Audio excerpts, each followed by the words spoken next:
ایک بزرگ علیہ رحمہ کے بارے میں ملتا ہے جن کا نام عمر تھا، اور یہ ہم وقت جب بھی دعا مانگتے، عافیت کی دعا مانگتے، مولا مجھے دنیا اور آخرت میں عافیت عطا فرمانا، مولا دنیا آخرت میں عافیت عطا فرمانا۔ ساتھی کہنے لگے یار ٹھیک ہے بات تمہاری، عافیت کا سوال کرنا چاہیے، لیکن ہر وقت ایک ہی دعا مانگتے رہنا، بڑی ساری ڈھیروں دعائیں اور دعائیں بھی تو مانگا کرو، تم صرف عافیت ہی کا سوال کرتے ہو، عافیت ہی مانگتے ہو۔ وہ مسکرائے، فرمانے لگے اس کے پیچھے ایک واقعہ ہے، اور یقین مانو جو چیز محنت اور مشقت سے ملتی ہے نا اس کی بڑی قدر ہوتی ہے۔ میں تمہیں بتاتا ہوں مجھے یہ بڑی مشقت سے چیز ملی ہے۔ کہا حضرت کیا ہے بتائے نا۔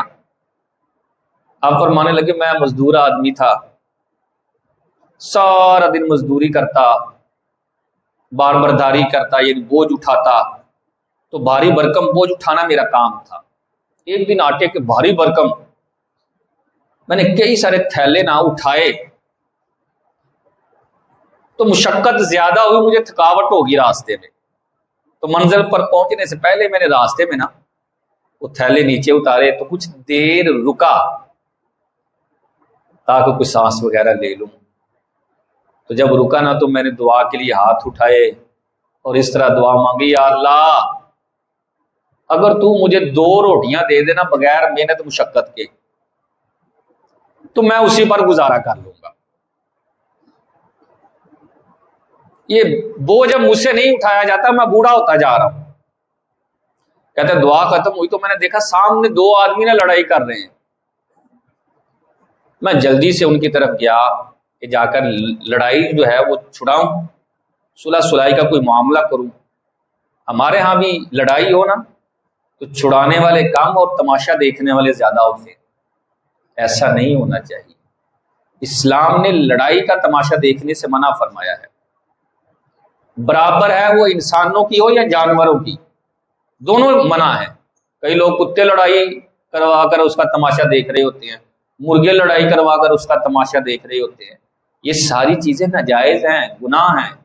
اسلام لڑائی کو ناپسند کرتا ہے، انسانوں کی ہو یا جانوروں کی۔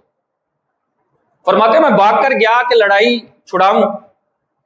کہتے ہیں غلطی سے ایک آدمی نے جو پتھر پکڑا تھا اس کے سر پر مارنے کے لیے، وہ میرے سر پر آ لگا اور سر پھٹ گیا، چہرہ خون آلود ہو گیا، کپڑوں کے اوپر خون ہے۔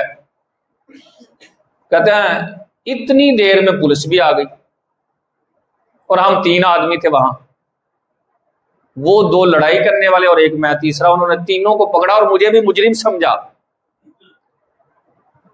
اور تینوں کو جیل میں ڈال دیا۔ بڑی مدت تک میں جیل میں رہا۔ ایک رات میں نے خواب دیکھا تو کوئی کہنے والا کہہ رہا تھا عمر تم نے ہم سے 2 روٹیاں بغیر مشقت کے مانگی تھی، وہ مل رہی ہیں کہ نہیں مل رہی؟ جیل میں بغیر مشقت کے مل رہی تھی۔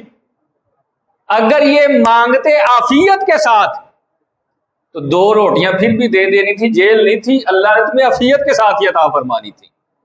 کہتے آنکھ کھلی تو مجھے سمجھ آ گئی عافیت بڑی نعمت ہے۔ اسی وقت سجدے میں گرا، مولا میرے ساتھ عافیت والا معاملہ کر دے نا۔ اب مجھے سمجھ آ گئی کہ عافیت کیا ہے۔ کہتے میں ابھی دعا مانگ رہا تھا، جیل کا دروازہ کھٹکا اور دروغہ جیل نے کہا این عمر الحمال، وہ جو بوجھ اٹھانے والا عمر ہے وہ کہاں ہے؟ میں نے کہا جی میں ہوں، یہاں ہوں۔ کہا چلو تمہاری رہائی کا پروانہ آ گیا ہے۔ آپ فرمانے لگے میں نے اسی وقت اللہ کا شکر ادا کیا، اور اس کے بعد جب بھی دعا مانگتا ہوں اللہ کے حضور عافیت کا پہلا سوال کرتا ہوں۔